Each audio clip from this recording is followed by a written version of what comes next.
while we're building and after we've already built the school and invested all that money and time into it.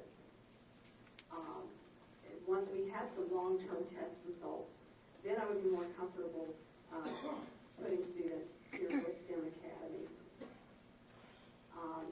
Also, it's best practices to conduct a parent interest survey before starting the design process. We have not done that. We're putting the cart before the horse here. We have not many parents don't even know about this proposal for the STEM school. To see if, this is the right location for them, if they would prefer having a school within a school, so that students could have access to the arts programs, the music programs, athletics after school. That right now is not a part of this plan for this school. And even our liberal arts colleges promote a well-rounded education. I just feel like before we plunge into this project, we need to do our due diligence, and we need to ensure the safety, the long-term safety of our students here. And I just want to pose a question to the board. Can you see investing $5 million in the physical structure of this building that's a documented hazardous waste site? It's been since 1990 on an active hazardous waste site list, inactive only because it hasn't been monitored and because the cleanup has not been monitored. TCE and PCE, there are no carcinogens. We also know there's lead, mercury, and arsenic in the soil, and I haven't heard about any testing of those contaminants. I strongly feel that I cannot support going ahead with the design of this school here and spending $40,000 on that design plan without this due diligence. Okay, other board member comments?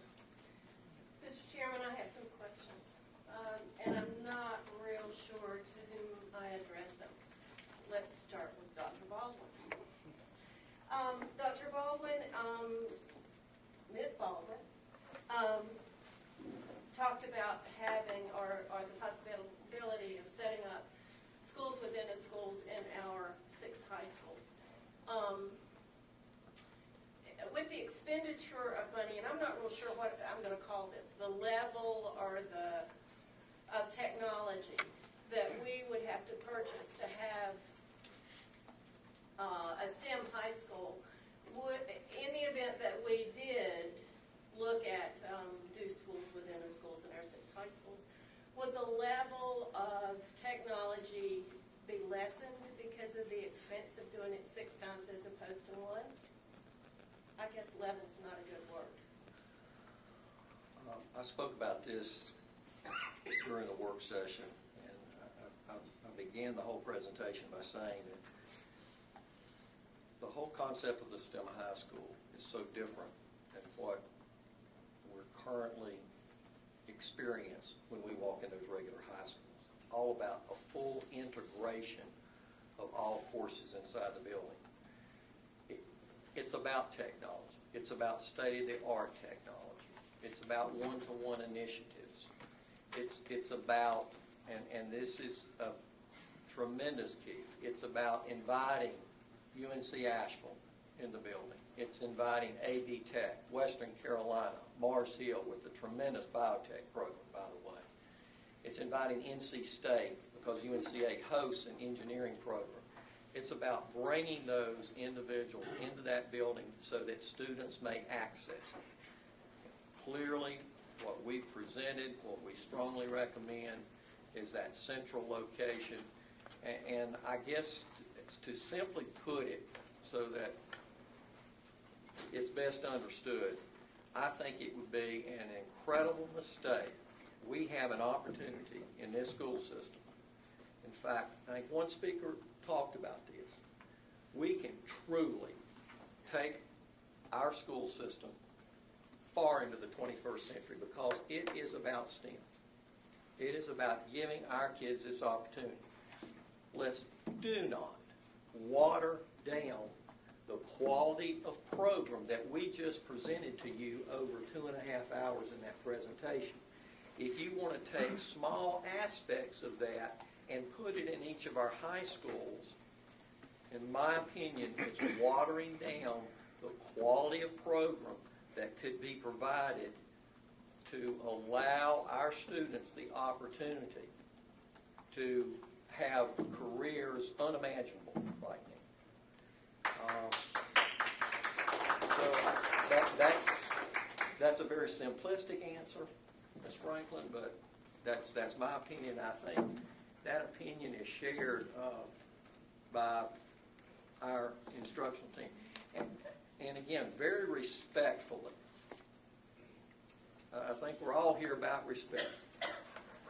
Let me respectfully just bring to the front something that I said in this presentation, because what bothers me is we continue to talk about an environmental hazard on this campus. This board should be congratulated by the public for going far over and above what any regulatory agency in this state would have recommended to be done to make darn sure this facility is safe. Now, why should we have done that? Because I'm sick and tired of hearing the argument that we should be concerned about students coming to the STEM high school. Raise your hands if you work in this building. Let me tell you what, people. Every night I go to bed, my concern is for these people in this building. I work in this building. Do you think that I would in any way, shape, or form put these people in harm's way? So let's talk about what really matters. This isn't about bringing 400 students to STEM. If we're concerned about environmental safety, if we've got a hazardous site, we better make sure we're protecting our own people up here. But nobody wants to talk about that. Now, why is that? I'm going to leave that to the public to answer that. And I apologize for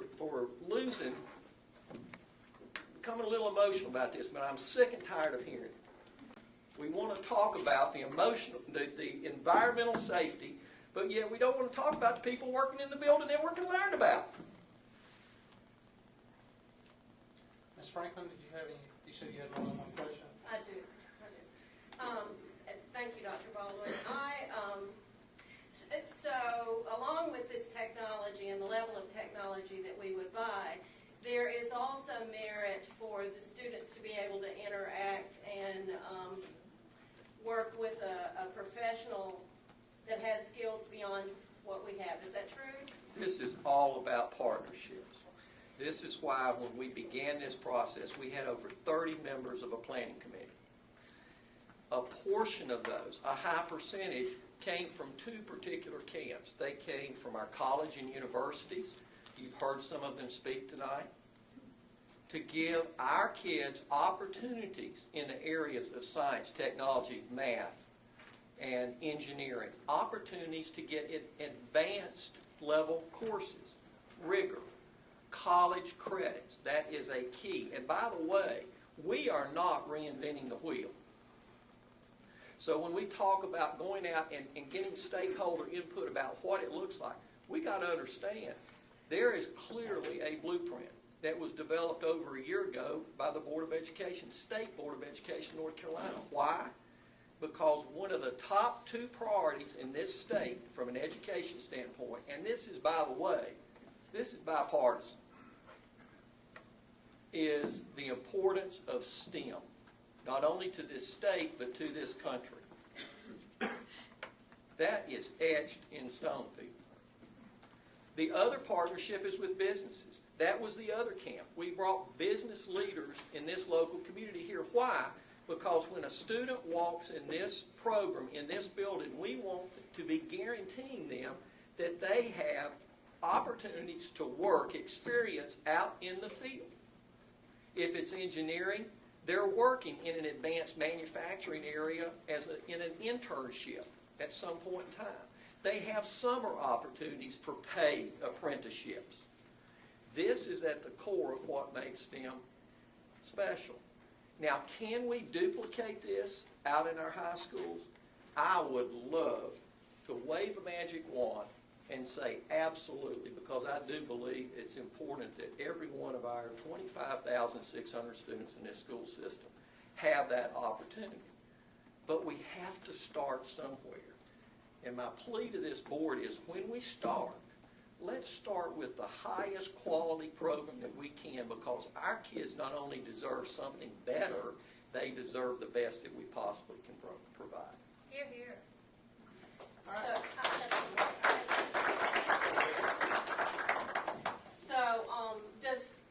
Do these jobs exist currently, and we're just a little behind? When we put this school into, are there jobs out there? I think there are jobs, but I think if we ask our experts, and they're still out there, what they're going to tell you is that many of these jobs have not even been identified yet. But what we do know is that when they are identified, they're going to require the skills that we can provide in this type of setting, where every course integrates elements of science, technology, engineering, and math. That is the future.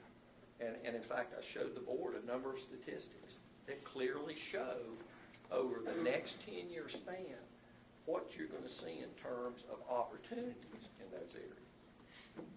So by delaying this, if there are 400 students, by delaying this 4 years, that would be 1,600 students that would be graduates of our school system that would have been denied that opportunity. We have delayed this project for a full year. We were scheduled originally to open in the fall of next year. Now, understand I say that because it's a matter of fact. I'm not trying to say that that was the wrong. I think the right decision was made. There was a concern that was raised. And again, I think we all did the right thing. I mean, I'm proud to say as superintendent, I had this board went the direction that they did. But there comes a time, people, where we have done the due diligence and we can't hold something hostage. We can't hold our kids hostage over something that may or may not happen. I live within walking distance of CTS plant. I can walk to CTS. I'd say I'd make it in 10 minutes. My kids back there would say, "Oh, Dad, you couldn't make it in an hour." But I can walk. I go right across the pasture, jump over somebody's fence, go across 2 pieces of property. I'm there at CTS. I can do that. Now, is there a danger? Because it was truly a hazard out there. And the main reason it was a hazard, I live out there, Pete, is because there was a number of well water. People were drinking the water. We have never at this facility used anything except city water. But that said, is there a possibility that there could be some impact with the CTS plant on 97 Penner's Cove, where the Baldwin clan live? Sure. But that's not going to keep me from enjoying an incredible life with my kids. In fact, I just had a son build a home right across from us on family property. Ms. Churchill? Yes, thank you. Just a couple of things, just some thoughts that I had. I'm very pro-STEM concept, especially being in the medical field. I'm going to want to retire one day, and so having critical thinkers to take my place is really a bonus. So I am definitely for the STEM concept. I'm leaning more towards the location. I do have some concerns, like Ms. Baldwin, but I guess I could take a leap of faith if we discussed that the biannual testing that you said would be taking place for 4 years.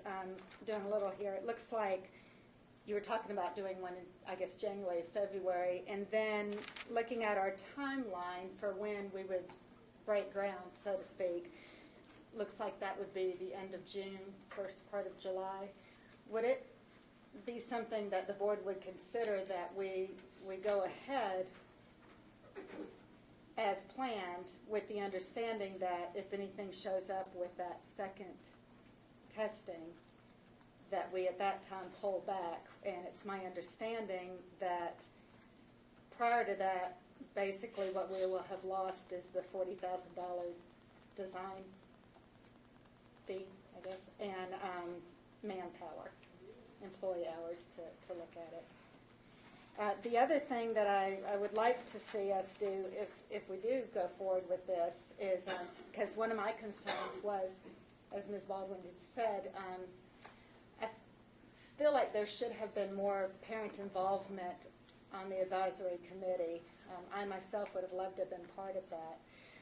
But going forward, I would like to see and make sure that we have a panel of teachers and parents also throughout the process to discuss the little things that we were talking about, like the extracurricular activities, how we were going to decide who goes into the program, because really there are stakeholders.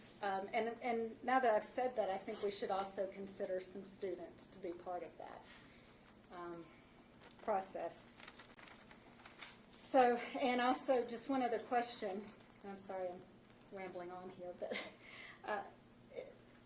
if I understand this right, the area that we're looking to put the STEM school in, if we don't put the STEM school there, are we looking to utilize that space for something else? And if that's the case, would we still be spending this money to do that? Well, I mean, you heard that, part of what Mr. Fairley is asking for is that, he's able to evaluate the systems that are currently there, the structure, the HVAC, the plumbing, the electrical. So, that will be good for us no matter what we decide to do with the school or with the building. I mean, if we decide not to do a STEM school there later on, well, then we still have that information if we want to renovate it for something else. So, if we're not going to put a STEM school there, I mean, my personal opinion is that we don't do it, but my intent is to put a STEM school there. I mean, I was pretty reasonably assured at our last session that we had when we dealt with the issue of the contamination. I think that any reasonable person, would feel that pretty comfortable about our employees that work here and also, sending students here. If it's not safe for our students, it's not safe for the employees. In which case we would need to find another 40 or so acres and build a new facility for everyone to work in. But I was assured, and I asked the folks that were attending, I asked several of the folks that were just in attendance, and they felt, reasonably assured too that, if we monitor the situation, that they would send their kids here. I asked several of them point blank, would you send your kid here based on the information that you saw? And they said yes. So, I feel very comfortable with the information as it was presented. And I think that, as this board decided to do, we monitor the situation. If it changes, there are ways of remediation that can be taken up. And the STEM school can still keep rolling as well as the folks that are working here in the building can keep working here without feeling like that they're in an unsafe environment. So, no, I don't think the money would be completely wasted if we decided not to do a STEM school, but, that's my opinion. That's one board member. But planning another testing in that time period would be beneficial just to alleviate. Well, as Any Dr. more Baldwin said in concerns? his comments, the plan is to test in the first quarter of next year would be the first set of tests, which would include the 2 wells that are closest. And by the way, just for clarification, we do not have 35 wells on this property. There are 4 or 5. I can't remember off the top of my head. It's 5 here. Okay, but it's not At least 35. 30 across the street. Okay, so we can test those that are closest. There's also, as Dr. Baldwin said, there will be additional tests that can be done on the vapor intrusion in the same areas that they were tested before. And certainly, we're not going to break ground until sometime later on this summer. So if something comes up that's of a major concern in the first set of testing, then we can certainly look at it again. And we did for, and in fairness, Ms. Churchill, you did not have an opportunity to get the results at that previous work session, I don't believe. But we did do soil samples for vapor in the areas that would represent what Mr. Fairley showed you as internal classrooms. Those did come back clean. The additional testing is actually outside in the maintenance area. So it sort of, on a perimeter standpoint, it makes sense to test there so that you do have a prior testing before anything regarding the internal classrooms themselves. And we've been told over and over that in the event that we just, like across the street, there is mitigation that is going on. I think they host over at least 8 different offices, and 2 of those are actually federal offices. I mean, so the federal government feels comfortable enough to allow those employees to continue working on a daily basis with mitigation taking place. That's what we've been told. Mr. Craig. I mean, I was going to say the same thing in that, if we find some kind of contamination in the next couple of months, we're going to have to mitigate it anyway. We're not going to just not do the STEM school. We're going to have to fix the problem. And I specifically asked those experts that were here, how hard is it? And they said it's not that hard. We're not talking about hundreds of thousands of dollars. We're talking about thousands of dollars to fix a problem. I think there's a huge chemistry. I've been sitting here trying to think of the right word, but to have one facility that houses all this in terms of a STEM school, I think is much more powerful than to have it spread out and the other spread out. And that's what Dr. Baldwin was saying, but I can definitely see that. I could see that from a standpoint of grants. I think there's a huge opportunity to get grants to do something like this. I think it's easier to get partnerships when they can see one facility, as opposed to taking someone around to 6 different places and say, look what we're doing in these little pockets. I think it's much more powerful to have one spot. To address the comment about parent involvement, if I wasn't on the board and someone came to me and said, what do you think about a STEM high school? I'd just kind of look at them like, what are you talking about? I wouldn't know what a STEM high school is. I don't think a typical parent's going to know what a STEM high school is. I may be wrong. I wouldn't know. But I think if we can have something to show them and then have them react to it, which is where we are now, it's going to be very valuable. So we have enough that they can react to, but it's not done. And I think we're at a good spot now to start going out into the community and asking for feedback, and that's what we're planning to do, and that makes complete sense to me. Mr. Chairman, just a couple of points. And Mr. Craig, you touched on some of it there. We had a committee. Dr. Baldwin, how large was that group? I know they met for a while. It was 30 plus? 30. 35. From a lot of different walks of life. I don't know any parent in a workplace setting, I certainly don't, when I sit on this board or in my job, who takes their parent hat off. We had parents as part of that committee. We had 2 board members as part of that group who were there and involved. And that group, in my way of looking at it, is a group of experts from a lot of different walks of life who brought a lot of different thoughts to the table and then came to us with this idea. Staff, Dr. Baldwin, your staff have taken that and developed some initial plans for us to go forward. Most of you, if you're here and you're here very often or you work here, you've heard me say this before. My wife works in this building. We have non-detect in the wells. We have clean vapor air tests. We're going to continue to monitor that. Anything in the water is not going to be an issue because we don't drink it. As I understand, and I've done some reading on this, and I thank Ms. Baldwin for bringing this, because I didn't know a lot about this, but I've done some of my own layman's reading. But particulates in the water, for them to become part of the soil and the air over time, they dissolve. That's probably the wrong term. Mr. Crumpy, you'll probably dress me down for using the wrong terms. And that's how they become part and move into the soil and then eventually possibly into the air.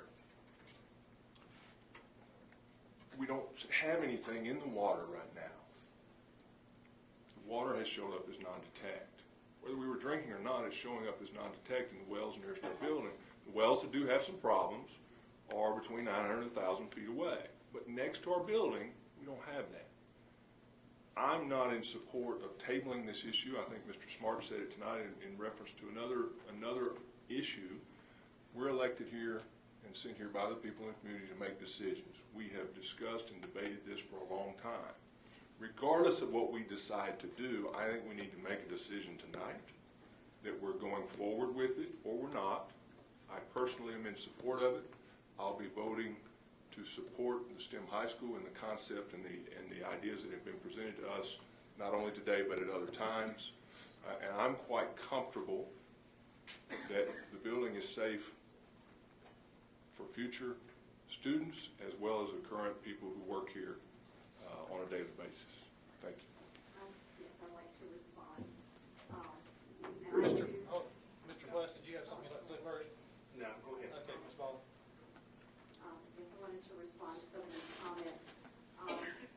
As a math person, as an economist, hopefully a rational, critical thinker, of course, I fully support STEM education. That's why I want as many students as possible to be able to take advantage of technology in the classroom and, learning more about science, technology, engineering, and math, but not at the, forsaking the opportunities in the arts, music, and athletics, as would happen here with the current plan. And right now, a lot of people who would be here to talk about our hazardous waste issue are at the EPA meeting in Swananoa about the Chemtronics plant. And if you saw this in the paper in the last week and a half, they have discovered new contaminant plumes there. And this site was designated in 1982 as a hazardous waste site. We have to look at our site, which was designated in 1990 as an entirety, including across the street, over the property line, the invisible property line, but the contaminants don't know where that property line ends and begins. We don't know what the source of the contamination was from Square D. We don't know how much contaminant was spilled or leaked on the property or buried underground in tanks. There's so many unknowns. We have lost the 1989 environmental study that was conducted prior to the purchase of this building. Just because of a monitoring well location being closer to the building than another one does not determine where the contaminant plume lies. And it depends, a lot of the rock fracturing that exists here in the mountains can cause the contaminant plume to go practically anywhere. You can drill a monitoring well within 3 feet of one that has a non-detect and find contamination. So that is an irrelevant point. We're not drinking the water. Of course, the concern here is vapor intrusion into the building as well as possible contaminants in the soil of lead, arsenic, and mercury, in addition to the TCE and PCE. As you know, the CTS plant has those same contaminants. And it's also on the inactive hazardous waste site that's with this property. And it only became an issue because citizens got involved and pressed it because NC Diener had shut down. They knew they were guilty of not providing oversight, just as in this case. They have shut down. They have refused to answer my phone calls for months. Only the public information officer will now respond, not the person who, Donna DiCarlo, who's over this site. There are 4 gigantic file boxes located in Mooresville, North Carolina, relating to this site. This board hasn't seen a single one of those file boxes. I don't know if the administration has been down there. I haven't heard that anybody has gone and looked in these file boxes to see what is there. I feel like we have to do due diligence. Just because in the past we inherited this problem was not Dr. Baldwin's. He inherited this problem. We don't need to point fingers at anybody, but we do need to now we know about it. We have to do something. And I feel like this site was selected from the beginning. That committee didn't have a choice. I was on the STEM committee, and nobody wanted to consider, well, I can't say nobody, but other people on the committee mentioned, considering other options, but that was just never discussed. And if we want to do one STEM academy here, we have a suggestion from another citizen was to look at possibly Woodfin Elementary School, which is only at half capacity right now. It's rather centrally located in north of Asheville. That school already has like a gymnasium, and here we would have to build a gym just for the 9th grade one semester PE class. So it would avoid a lot of expenses, be less expensive option possibly.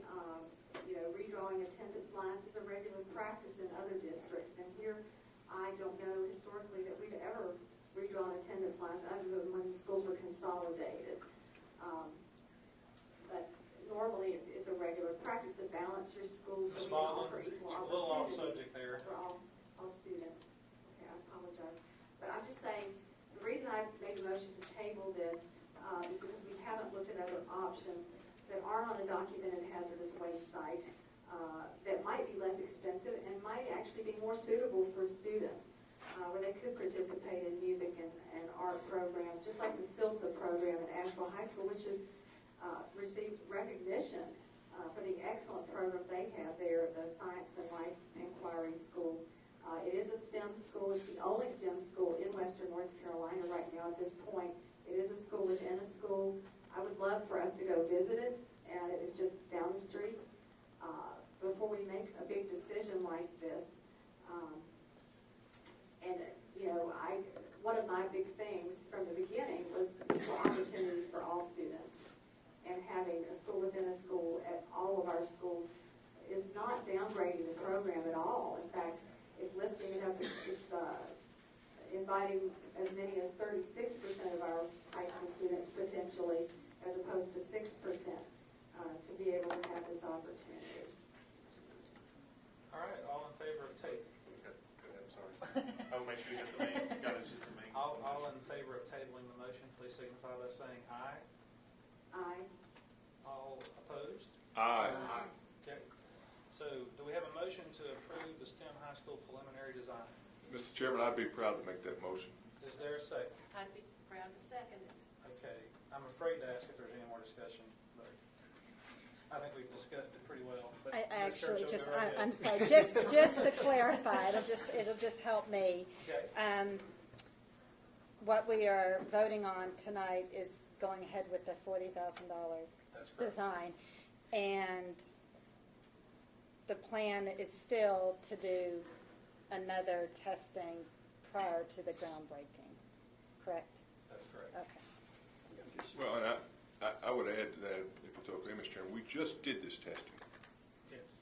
And so doing it again, we're going to do it again in, what's it going to be, Dr. Ball, about a 6-month period?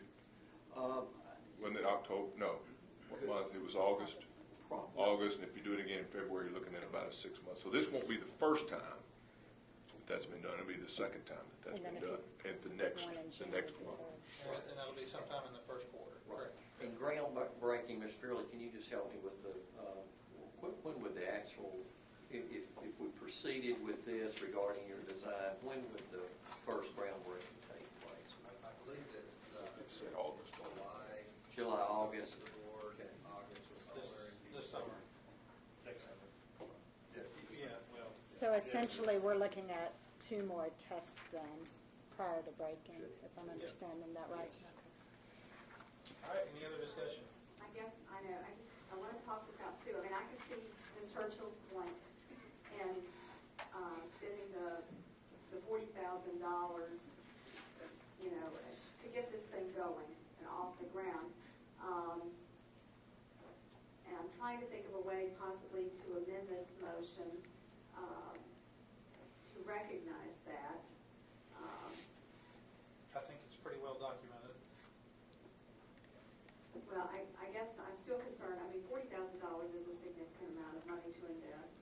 when we still are uncertain about the vapor intrusion, when we haven't done long-term testing, we aren't sure about the chain of custody as far as whether due diligence was done in the past. We do know that three of the 5 monitoring wells on the property have accelerated levels, high levels of TCE and PCE, as much as 60 times the allowable limit. Mr. Chairman, we've just debated this, please. No, we're still debating the motion. I think we are getting a little redundant in our comments. I would appreciate if you feel a little bit more concise, and so that we can move forward. I just mentioned 3 monitoring wells that had not been discussed yet. The 3 nesting wells, 15DD and 15DS. If you look on the website devoted to this property under Square D NCD, those were all high levels above the limit. We have had in the past, if you look at those wells in the past, as much as 1,100 parts per billion of TCE in one of those wells, which is not safe, but the maximum allowable limit is 5 parts per billion. New vapor intrusion standards being introduced by EPA in the coming year as well. I just still have concerns when I know there are viable options out there that might even be better than this building. If you can put aside the contamination issue. Ms. Baldwin, I think you've said that on several occasions, including tonight, more than once.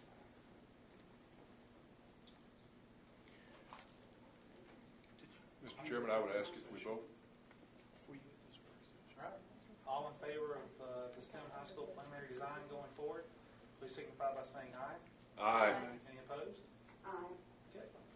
Moving on to the minutes of the open session, November 8th, 2012. Is there a motion to approve the minutes? So moved, Mr. Chairman. Is there a second? I'll second, Mr. Chairman. Any discussion?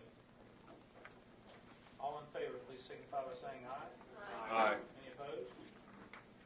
All right, school improvement plans for 2012-2014. Is there a motion to approve those? I'll make that motion, Mr. Chair. Is there a second? I'll second. Any discussion? I would just add, I know that I didn't look at all. I looked at a number of these previously, came in and looked at some tonight. It's an awful lot of work, and I'm appreciative of the staff and the people involved at all of our schools that take the time to put these things together. It's a great deal of extra work, not extra work, maybe it is extra work. It's a great deal of work, and as one board member, I'm very appreciative of what all of our schools have done in putting these together. Mr. Chairman, Yes. I had an opportunity to read the school improvement plans for the schools in my district, and I was pretty pleased. Pretty pleased. We appreciate all the hard work that went into those. Ms. Churchill, if you did not get a chance to look at those, they're certainly available anytime for you to come in and look at those, any of them. So, any other discussion? All right, all in favor, please signify by saying aye. Aye. Any opposed? All right, next on the action agenda, budget amendment number 1. Do we have a motion to approve the budget amendment? So moved. Is there a second? I'll second. All right, any discussion? I did have a bit of discussion. I just wanted to let you know that the $40,000 that you just approved for beginning the STEM school design plan, the engineering portion of that, is in this budget amendment. Therefore, I would vote for this amendment because I agree with everything in there. I am concerned about the cost overruns on the Evelyn and Coons Intermediate School of $56,000. That is a concern, but I can see, we got to do what we got to do to get these things finished. I do have a concern that I'm going to amend the motion then that we vote separately on the $40,000 for the STEM high school plan, that we pull that out and vote on the amendment to add the $40,000 for the STEM school plan separately. I'll second that amendment. to remove the 40, okay. All in favor, please signify by saying aye. Aye. I'm sorry, repeat what we're voting on. Your motion, your motion that you made, that's what we're voting on. I didn't think everybody was quite ready when you said that. Okay. Does everyone understand what we're voting on? It's a good practice to repeat. Ms. Baldwin, please repeat your amendment. The motion on the floor is to approve the budget amendment 1, and my amendment is to approve budget amendment 1 separately from, I'm trying to think my words properly. Ms. Baldwin, if I may help you. Yes, please. Your amendment is to remove, I'm not sure which line item it appears on here, but Right. to move the portion of the amendment regarding the $40,000 for professional services for the STEM high school design. Would that be appropriate? Yes, thank you very much for letting me Thank know. you. All right, we have that motion and seconded by, Remove it so that we can To vote on vote it separately. all right. Okay, and we have a second. All in favor, please signify by saying aye. Aye. All right, raise your hand if you're aye. Okay, so that's 3. All opposed? Aye. Aye. Okay. All right, so back to the original budget amendment number 1. We have a motion and a second, I believe, on the original budget amendment. All in favor of budget amendment number 1, please signify by saying aye. Aye. Raise your hand if you said aye. Okay, so it's, and all opposed? Aye. Okay. All right. On the consent agenda, we have the work session minutes from November 8th. We have the closed session November 8th meeting. The facsimile signature stamp for the chairman, student transfers and releases, intent to purchase smart boards, B&Q projectors, and Ladybug document cameras. Beacon Middle School use of capital outlay allotment, and policies for approval. I'm not going to read all of the policies. We do have one change to policy number 2115. And I think did everyone receive that copy? Yes. And we cannot make any changes to that policy because of North Carolina law. And so you have the current law that cannot be changed, even if they wanted to. So, all in favor, I'm sorry, can I have a motion to approve the consent agenda? I move that we approve the consent agenda. All right, is there a second? Second. All right. All in favor, please signify by saying aye. Aye. Any opposed? Okay. Information agenda. We have the 2011-2012 BCS performance on annual measurable achievement objectives for English language learners. Do we have any comments or questions about that? No. Okay. We have 5030 AR and 653 AR community information events, distribution of information. Do we have any questions or comments about that? Mr. Chairman, just for clarity, the numbers are different because of what we're doing with policy changes? Is that correct? That's the reason that we've got 2 different numbers there. That's what I thought. No, that's not correct.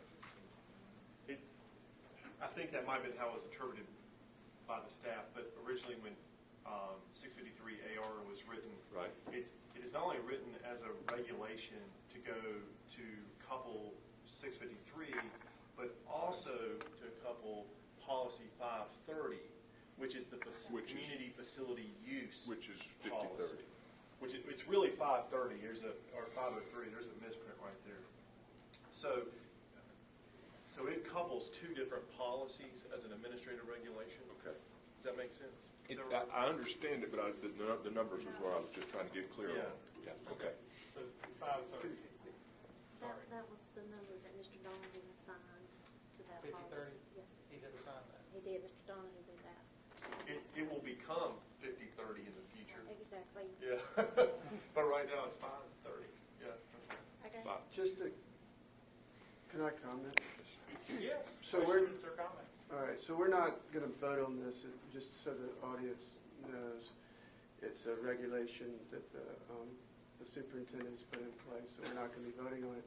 And just to comment, we we discussed this at our last meeting, and I would vote against this policy. I think, I don't think the principal's duties is to organize this event. I think if I could, and I lost the vote, so I know where we're headed, I believe.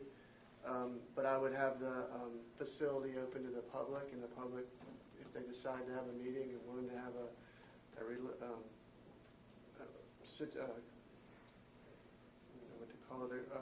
community gathering like this, they could have it, but I don't see the principal's role is organizing that.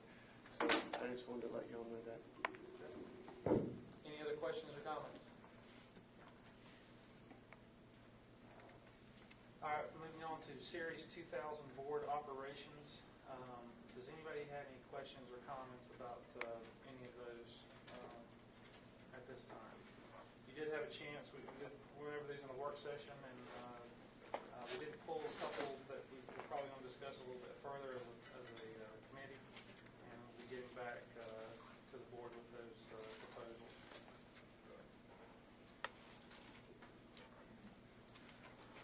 There were two pulled, is that right, Mr. Chairman? Is that correct? Was it two pulled, I think? Yes.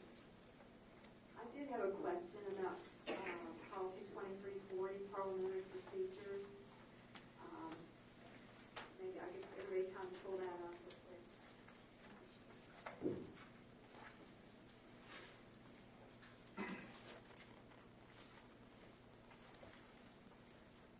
My concern after the last meeting about the minority voice on the board being silenced, I feel like this policy could be used to do that. It says, except as otherwise provided by law or by the policies of the board, meetings of the board will be conducted in accordance with Robert's Rules of Order, newly revised. Well, the segment there, policies of the board would preempt Robert's Rules of Order. And right now we're considering that policy. It was taken off the agenda this time. I don't know for sure why, but I thought maybe it's because we need to pass this first. That we could potentially do something unconstitutional by limiting our ability to make motions. And that's what that new policy concerns that was taken off the agenda. And this would allow that to happen. So that's just, I just want to present that concern tonight, and maybe something that we could take into consideration before we vote on this next month. Okay. Any other questions or comments? All right, moving on to board directives. Ms. Churchill, I believe that you'd like to make a motion for a board directive. Yes.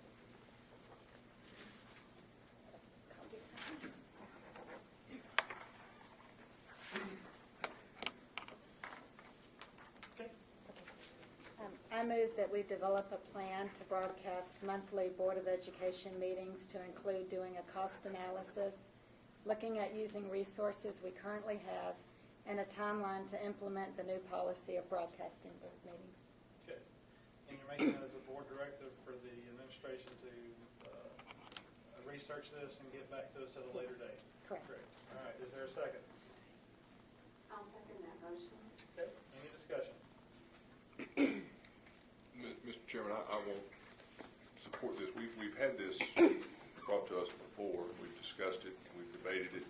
I believe we had Ms. Blunt do some work and bring us to do it properly with the right kind of cameras and in the right setting. Approximately 80,000, was it, Ms. Blunt? 80 to 90,000? 60 to 80. 60 to 80. My apologies. And my memory is that we asked Dr. Baldwin, Mr. Fearley, or perhaps Dr. Baldwin, that as if we went forward with the STEM high school and the Minotaurium, not Minotaur, is that the correct term? Minotaurium. We know what you're talking about. Small auditorium. As that's designed to have that as part of that process and as part of that facility. It doesn't get it done before 2014 moving into the building. I'm not going to support spending a sum like that if that's truly what the sum is, and that's what's been presented to us. We still have not restored our teacher assistants K through 3. As part of budget cuts, we've taken, as a board, the state of North Carolina, in its infinite wisdom in sending that freedom to do those types of things back to us. We've taken 5 hours of 5 days from their pay, which we've not restored. We're in the process now and have done for the last, Dr. Baldwin, help me if I'm wrong, 1 year, I know maybe 2, where we have assistant principals who have been reduced from 12-month employees to 11 and or 10-month employees. Things that need to be done and planned in the summertime don't get done. And if those assistant principals are doing those things in August or September or October, instead of doing the things that ought to be done day to day in the school because they're not employed in the summer to do those things, and it does happen, it filters down to the classroom. Because in the classroom, teacher is dealing with things in terms of discipline. There may not be the support there. You're just running out of time and stretching those folks too far. And there are a number of other things. We've got curriculum things going on here at the central office. We've lost a middle school specialist. We've combined that duty where we had 3. We've now got 2 working on, 1 on elementary school curriculum and 1 doing both middle and high, now calling it secondary curriculum. I just can't support putting us on television. I don't see where there's how that directly goes in terms of spending money for it and impacts the classroom. So I would not be able to support that motion. Ms. Churchill? I'd like to answer that. Actually, Pat, I agree with you. I wouldn't want to spend $80,000 on that either. And I think we could actually put aesthetics aside and just look at doing something very raw. I know right now we have several people here in the audience that are currently, and I'm not very technical, I'm sorry, but streamlining live the board meeting. And I'm pretty sure it's not costing that kind of money. So all I'm asking is that we don't wait what's 21 months before the opening of the STEM school to start being more transparent to the public. I think that would just really, by doing this simple step, and I really do believe it can be simple because I've checked with several school boards around this side of the country, and pretty much everybody does some form of broadcasting, and that doesn't necessarily have to be television. And Asheville Citizen Time, or Asheville, sorry about that, Casey. Asheville High actually uses some of their students to film the board meetings. That's, I'm sure, a cost-effective way that we could do this. My motion was just... Let me interrupt you just for a second. I want us to be careful. You know, we're debating this issue. When really all we should be debating is whether or not we want to ask the administration to look into it. I think that's what we need to decide right now. Is as a board, is this something that we want the staff to spend the time on to look into to get back to us with information? Then we can debate, you know, whether or not we want to do this or not. I'll just throw in my 2 cents worth. I have no problem with asking the administration to get back to us in a month or 2 and see if there's any alternative ways of doing this very inexpensively. You know, I don't want to spend $80,000. You know, as Mr. Bryant did state, we were looking at the opening of the STEM school to be 2013, which was kind of what the plan had been left with the administration to do that at that time. So, I mean, I think we need to decide, as a board, we want the administration to look into this, okay? And then if we decide to do that, then we can talk about, you know, we can debate the merits of whether we want to move forward with it or not. Yes, ma'am. I was just going to say, could I make a simple suggestion to the administration? Sure.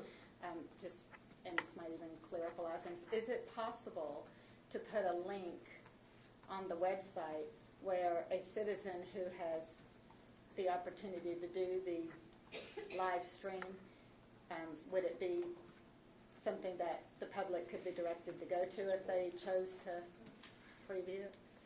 Well, and as you know, on our website now we have audio recordings of our meetings. Those are available for anyone to watch or listen to now. Sure. So, But but not everything can be picked up on audio, as the vice presidential debate showed. Including my weight. So.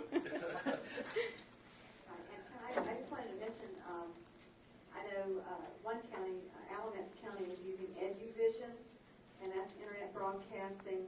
I also know it's free for us to have our own internet channel. There's no cost to do that.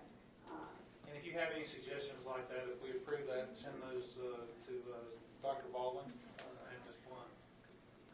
Could I ask Mrs. Blunt, I mean, she has extensive experience with this in television.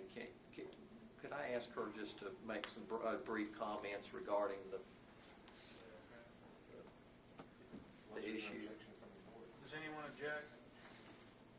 Okay. Well, I always think we're asking them to look into this, Okay. as a motion. All right. I brought, if you'd like me to give Ms. Churchill our report from March 2011. That'll be fine. Can I say this? Can I just clarify, Jan?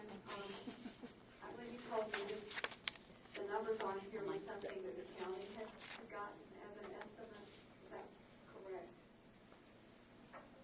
That's correct, Ms. Baldwin. When you first asked for a board directive, I had looked into, the board did not approve a directive at the time. I looked into the investigation of what the costs might be. So in order to not waste a lot of time if the board wasn't going to go forward, the Buncombe County government had just finished a request for a similar room, similarly outfitted, so that was handy. And at the time I gave you that report in March of 2011, that's what I used. I have revised that down looking at the plans that Mr. Fearley has and what we would want in that room, keeping in mind that we're not talking about merely broadcasting board meetings, wonderful as this is. The idea would be that we would have a room that could be used for professional development taping, for students to do presentations, and be used on a daily basis, not just once a month. So to do something once a month, what we have here is probably quite sufficient.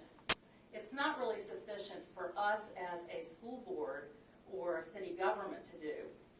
The reason for that is we would want something that we would put out to be as professional as possible, with all due respect to our tapers here tonight. But the people that are going to view this at home, we want to make sure they can hear each and every one of you, that they would see a name super so they would know who is speaking, whether it be you or someone speaking at the podium. We'd want to make sure that the presentations that are shown as a PowerPoint on a video or by people in the room and other places in the room would all be seen and heard clearly and understood.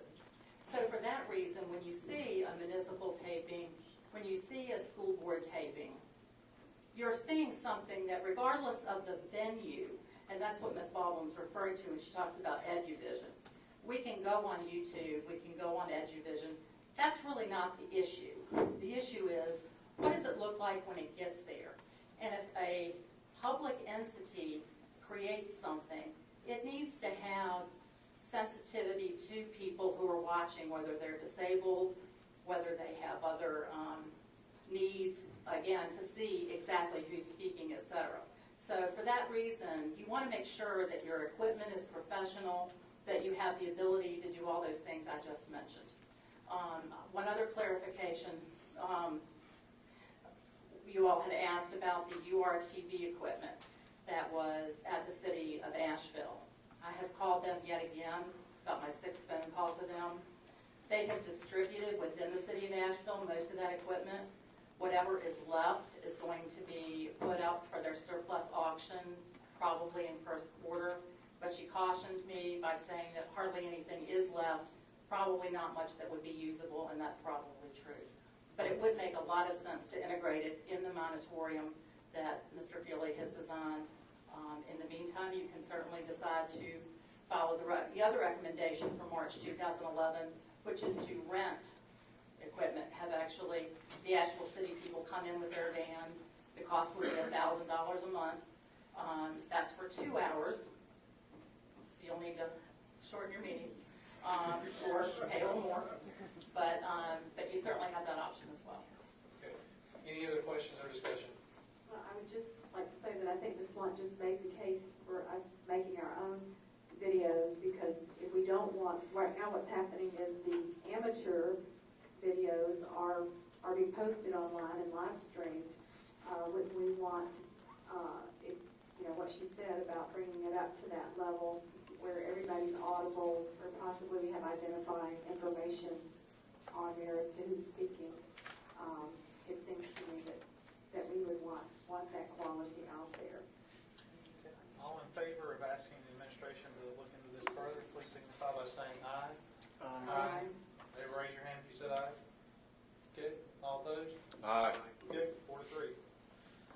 All right, Ms. Churchill, you have one more? Yes.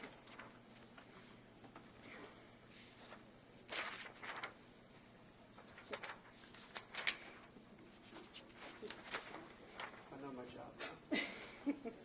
I'll try to keep them to a two motion minimum, or maximum.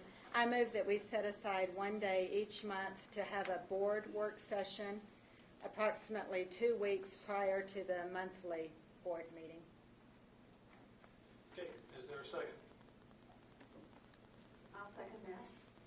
Okay, any questions or discussion? Mr. Chairman, could I ask for clarity on how that is a directive to the administration? I heard it as a motion for us to do something and not as a directive to the administration, so I'm just curious for clarity. It would ultimately need to be in the form of a directive to the administration to look into it. Although or to simply just place this on the next agenda as a topic for discussion. I'm not sure there's a whole lot that the administration would need to look into in an item like this. I don't know if it would have a substantial budget impact, but I'll let Dr. Baldwin speak to that. But if the administration does not need to look into it, then I believe Ms. Churchill's motion is really simply just to simply put it on the next agenda for full discussion by the board. Why would it, I'm sorry, excuse me, Mr. Shatley, it's on the agenda tonight. Under board directives. Well, I mean, it could be a directive because of scheduling issues. I'm not saying that the administration shouldn't look into it. I'm just saying if there's nothing for them to look into, and I would leave that to Dr. Baldwin to answer. I don't know if there is or isn't. Does that make sense? I would be okay with putting it on the agenda for next month if can you help me understand here? Would we also be voting on it at that point? Yes. Yep. Okay, we'll put it on the agenda for next month. All right. Mr. Chair, Yes. it's my bedtime, and I know everybody else's bedtime in here, but I do, because we've had a number of speakers come in and talk regarding reference the Religious Freedom Day. I would like just to at least make some comments regarding that. It was not actually part of the regulation. It was what the board asked us to develop. Clearly was a procedure in place for each of the 6 high schools for an after-school event that would recognize a community open to community support organizations, including faith-based organizations, and that's exactly what we've done. I do want to recognize Mr. Mann, who's sitting there as a long-time administrator who did provide, I think, each of us an email that has some very legitimate questions on it. Response to him is I think that's something we're certainly going to have to work with the high school principals to identify and get clarification. So I don't want him to leave without noting that. His appreciation for speaking in an administrative voice, and I can assure you we will take that to task. And sitting here listening to comments, I do want, because I don't think the majority of you were here in attendance over the last 2 sessions when we talked through what this particular day and the intent of that day. We have spoken pretty consistently in saying that, number one, and we've said this to our principals in our schools, that this particular day we will charge our curriculum department, which they have already begun work, to identify connections within the standard course of study that may be relevant to the recognition of that particular document, actually authored by Thomas Jefferson, that recognizes religious freedom, which I truly believe the country was based on, and that's recognition of the diversity.